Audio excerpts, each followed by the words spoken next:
Hi guys! Welcome back to my page. Welcome back to my channel, Online Selling Tips and Techniques. So for today's video, magre-react na naman tayo. Doon uli sa order ko. Kung nung una, kinancel ni Shopee yung order ko, ngayon na-i-deliver na. Pero, return and refund ako. Bakit? Yan ang pag-uusapan natin. Let's go!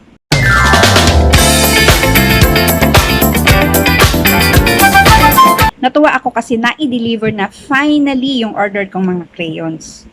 Kaya lang, pagbukas ko, yan ang nakita ko. Hindi man lang inayos ni seller yung pagkakaripak niya. Yung mga crayons lumabas na doon sa boxes. Yung iba na UP, lalo na yung mga maliliit.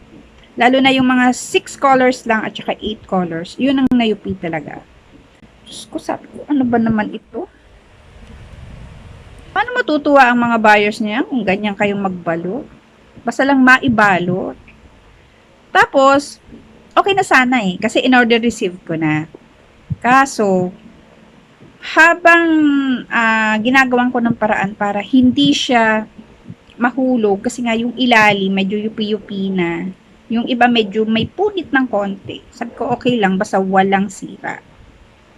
Kaso, pagbukas ko nung mga 6 colors, siguro mga dalawa yun. Yung isa, putol. Yung isang box naman, durog. So, I decided na mag-return and refund na lang.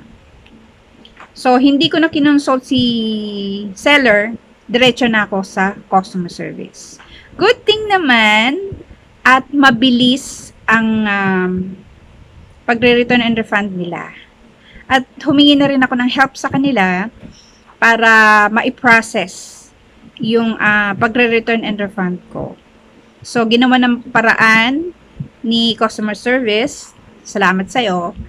Tapos, syempre, i-confirm ni customer service yung email mo, kung yung ba ay active pa o hindi na. Sabi ko, oo, active. Tapos maya-maya, nag-notif na nga yung email ko. I-check ko na lang daw yung return and refund tab ko. Kanya ako ng case number in case na mag-follow up ako. Tapos, nung nag-thank you na ako, syempre, maganda din yung balik ko sa kanya. So, I give her good rating. Buti na lang yun ang courier na pinili ko. Kasi meron sila dito malapit sa amin. So, doon ko drinap off. Tapos, yung in-screenshot ko yung waybill. And then, inayos din ni ate yung nandun sa drop off.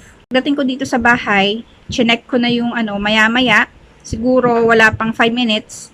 Na-confirm na, completed na. Nasa Shopee Pay na yung binayad ko. Fully refund ang ibinalik sa akin. Kung ano yung ibinayad ko doon sa order ko, yun yung ibinalik sa akin.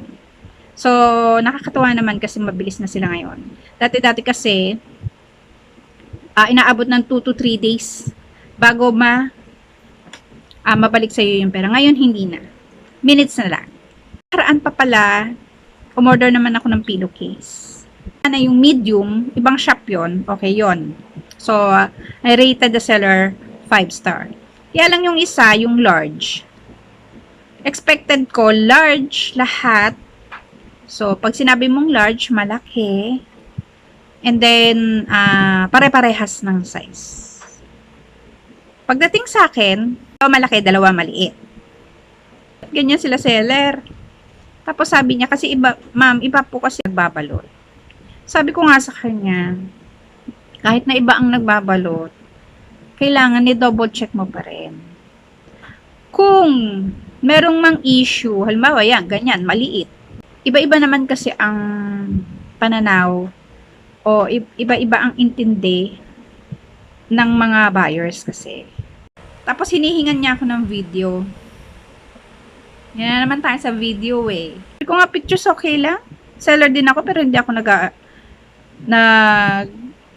nagre-require ng video.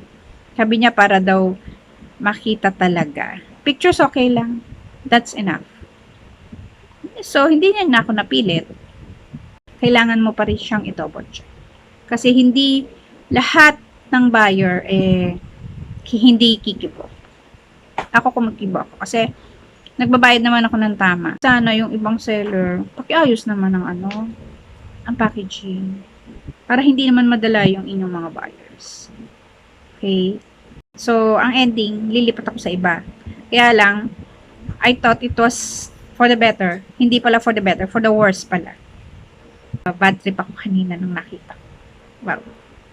Para siyang, ginumos na papel na binalot na ibinigay sa. Sorry for the term. Pero, ganun yung dating sa akin. So, yun lang. Maraming salamat po. At sana, yung mga kapatid nating seller, pakiayos naman po yung pagre-repack ng mga orders nila.